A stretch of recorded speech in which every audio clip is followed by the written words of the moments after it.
আসসালামু আলাইকুম, আমি নুসরাত জাহান, ঢাকা বিশ্ববিদ্যালয়ের পরিসংখ্যান বিভাগের শিক্ষার্থী। মাননীয় প্রধানমন্ত্রীর কাছে আমার প্রশ্নটি হচ্ছে, আমাদের ব্যাংকিং ব্যবস্থায় ঋণ দেওয়া হয় জামানতের বিপরীতে, অর্থাৎ জমি বা সম্পদের বিপরীতে। এখন যে তরুণ তরুণীর বাবার জমি নেই, তার আইডিয়া যতই ভালো হোক না কেন, পুঁজি নেই।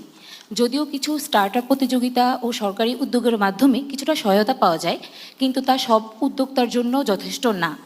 এমতো অবস্থায় যাদের ভালো স্টার্ট আপ বা ব্যবসায়িক ধারণা আছে, তাদের কিন্তু জামানত নেই, তাদের জন্য ঋণ পাওয়া সহজ করতে সরকারের কি উদ্যোগ রয়েছে?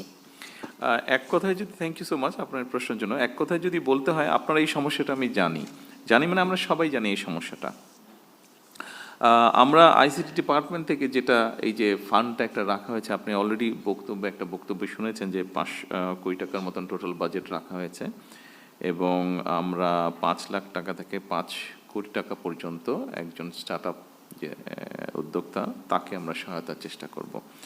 এবং একই সাথে আমরা যেটা চিন্তা করেছি বা বলা যায় ডিসিশন নিয়েছি আমরা, যে আপনার মতন এরকম যদি উদ্যোক্তা থাকে, যাকে একদম আপনি একদম ফ্রেশ স্টার্ট আপ, আপনাকে আমরা এই যে ব্যাংকের যে হ্যাসেলগুলো আছে, আপনার বিভিন্ন রকম কোলাটারাল সিকিউরিটি দিতে হয়, বিভিন্ন কাগজপত্র দিতে হয়, এটা আপনাকে যাতে এর ভিতর দিয়ে যেতে না হয়, আপনি আসবেন, আপনার প্রজেক্টটা দেখবে, একটা কমিটির মতো করা হয়েছে, না একদম নিউট্রাল একটা কমিটি করা হয়েছে, এখানে মন্ত্রী সাহেবও নাই, এখানে অ্যাডভাইজার সাহেবও নাই, একদম পিওর একটা কমিটি করেছে, তারা আপনারা দেখবে, দেখে ডিসিশনে আপনাকে উইদাউট এনি কোলাটারাল আপনাকে তারা ফান্ড করবে।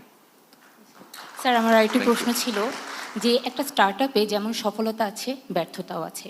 তো দেখা যায় যে কোনোভাবে স্টার্ট আপ যদি ব্যর্থ হয়, তখন দ্বিতীয়বার ঋণ পেতে অনেক অসুবিধা পোহাতে হয়। তো এই ব্যাপারে কি করা যেতে পারে?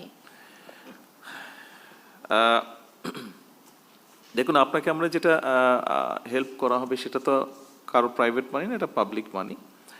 তবে নিশ্চয়ই আপনার ওটা যদি পটেনশিয়াল থাকে, ওটার ডেফিনেটলি তাকে আবার রিথিঙ্ক করা হবে, তাকে আবার ফার্দার করা যায় কিনা। যদি করা যায়, অবশ্যই করা যাবে।